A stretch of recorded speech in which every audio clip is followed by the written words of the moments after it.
I'm Shelley Dale Hall, and I'm here to talk to you about communicating virtually. Everyone communicates differently, and with so many things being virtual today, we need to learn new tools and techniques to effectively communicate what we're trying to say and also what we are hearing. Let's start out with a little exercise, right? I want everybody to put their arms out and then cross them in front of their body, right? Let's do that one more time. Arms out and cross them in front of your body.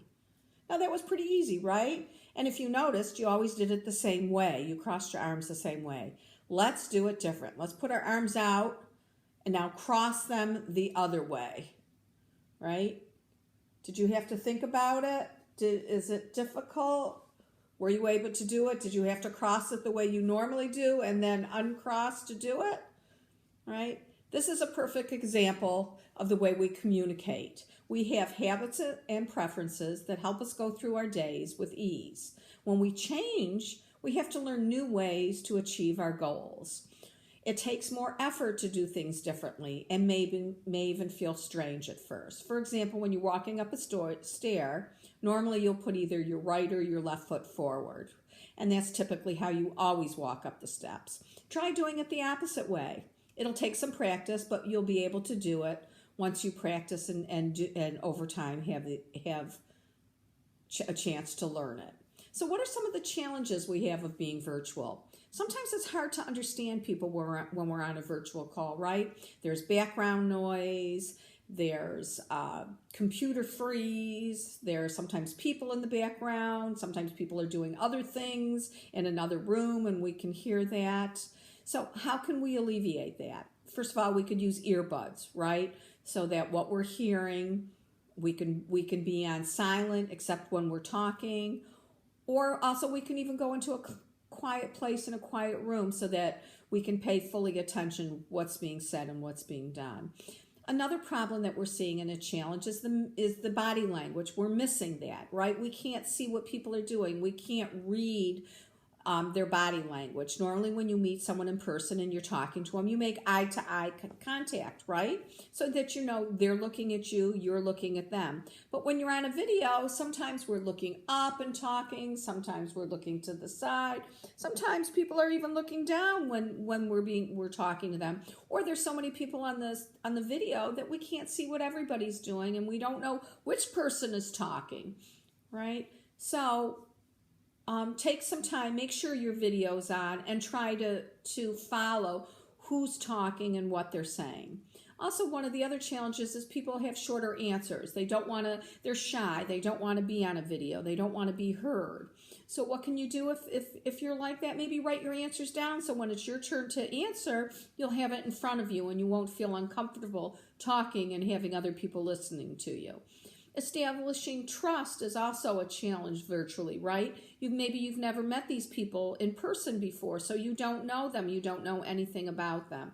So take some time, reach out, maybe send them an email, reach out virtually to them for a one-on-one.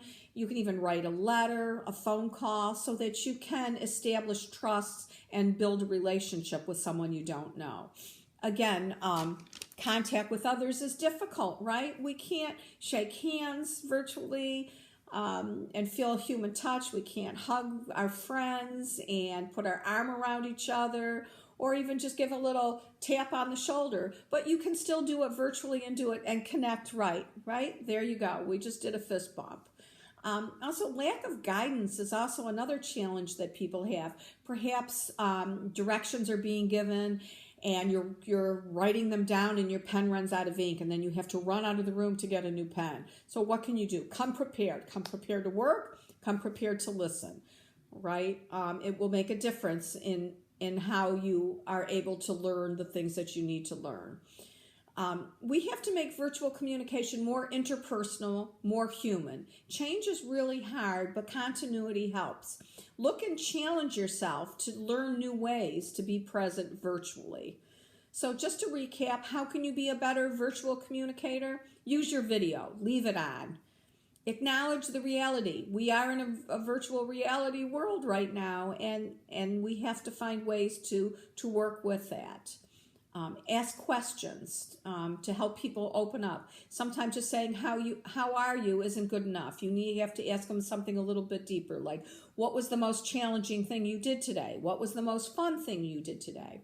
Don't multitask when you're on a virtual classroom or in a virtual call. Don't do other homework when you're supposed to be listening to what the teacher's saying. Right? Don't eat lunch in the middle of classroom, and so therefore everybody's listening to you crunch away on your carrots.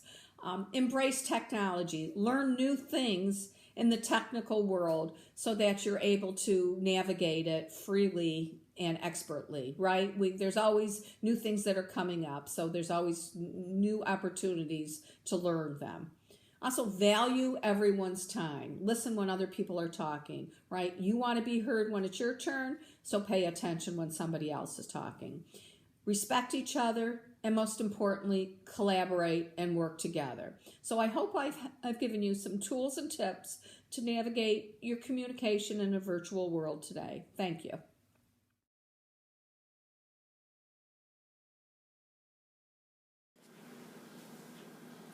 Hi, I'm Carol Nicometto, a prevention educator at GCASA. I wanted to take a few minutes to talk to you about decision making. You know, sometimes we face situations where alcohol and other drugs are present. Please know that you have a choice whether to enter into circumstances like that. When you know ahead of time that you might find yourself in one of those situations, it can be helpful to ask yourself, do I really want to be in this setting? Some other questions might include, who's going to be there? What's going to be there, and how do I get out of there? I'm here today to provide you with a decision-making tool that can help you to make the best choices whether you are in that or any other type of a situation. This 5-step plan is easy to remember, and some of you may be using it right now without even realizing it. It is the 5-step plan. Stop, think, choose, act, and evaluate. So let's use the following scenario to further understand the 5-step plan in the decision-making process. This scenario is titled Virtual Study Group. You and your friends are on Zoom together to study for a big test tomorrow. One of your classmates pulls out a vape pen that she found. She shows everyone and asks, should she try it? Should she try it? What would you tell her? The first thing to do is to stop. Ask yourself, would I really want her or anyone else to vape in this situation? And don't answer that right away. This step gives you a little bit of time to go through the process and really evaluate what to do. Step 2 is to think. Now this think is a yellow light. This is where you pause and think of options, of what's the best thing that you could say or do. Try to come up with more than one option. And the refusal strategies that could be used here are, give a good reason or an excuse. Like, for example, I don't think it's a good idea. What if there's something harmful in that? You know that nicotine is addictive. Another refusal strategy could be to just be honest. Tell her it's not your thing and you don't want to hang out with someone using drugs, including e-cigarettes or vapes. A third option would be to suggest an alternative. Let's study so we can get a good grade on the test. So the third step is choose. Choose is a yellow light, and you're going to make the choice among the options that we just considered. Okay, which of the 3 refusal strategies will you use? Step 4 is to act. Act is a green light. Here you're going to say or do what you decided. Here you could select any one of the 3 refusal strategies that were mentioned, but choose the best one for you. And step 5 is to evaluate. Evaluate is the time when you think about what happened as a result of your decision to say something or to behave in a certain way. Did you make a healthy choice? Was it one to feel proud of? Was it one you may regret? Would it be a good choice or a decision to make again? Knowing what to say in this type of a situation is going to help you. You can role play with possibilities with a friend or a parent, and this way you get better at saying no to drugs. Remember this, your friends aren't going to think any less of you. In fact, they'll even respect you more about your decision. This 5-step decision process is a lifelong tool you can use in person, virtually, at school, working with friends. It'll help you to be the best you.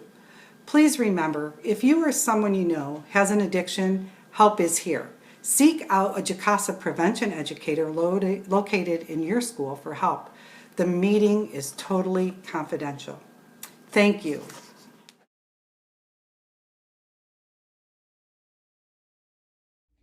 Hi everyone, it's Mrs. Gambos here with Mrs. Henry, and we are with GCASA Prevention. And today we want to talk to you about forming healthy habits. There are so many different ways to keep our bodies and our minds healthy, and we're going to share a few with you so you can be your best self. Number 1, we want you to all maintain a well-balanced diet. So what do we mean by that? The food you eat has a big effect on how you feel. Eating healthy foods, such as your fruits and your vegetables, fuel your body with the energy you need to help get you through your entire school day. Right.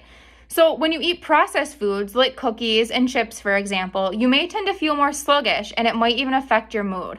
So always remember, though, that everything is fine in moderation. Cookies and chips aren't always bad. We just want to be sure that you are fueling your bodies with those healthy foods too. Right. So just like processed foods, drugs and alcohol will take your energy and they'll rob your body of those vitamins and minerals that your body needs.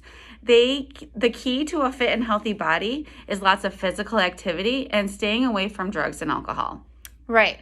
So number 2, we should try and participate in at least 30 minutes of physical activity a day. So doing this promotes a healthy heart and lungs, helps control a healthy weight, and reduces stress. So sports and physical activities are fun, and not only do they keep you fit and healthy, they also give you a lot of energy. And number 3, you should aim to get at least 8 hours or more of sleep each night. This will give you more energy and it's going to help you think more clearly. Right. So this year, we encourage you to form healthy habits in all of these areas so you can be your best self. Thanks for watching, and we hope you enjoyed this video.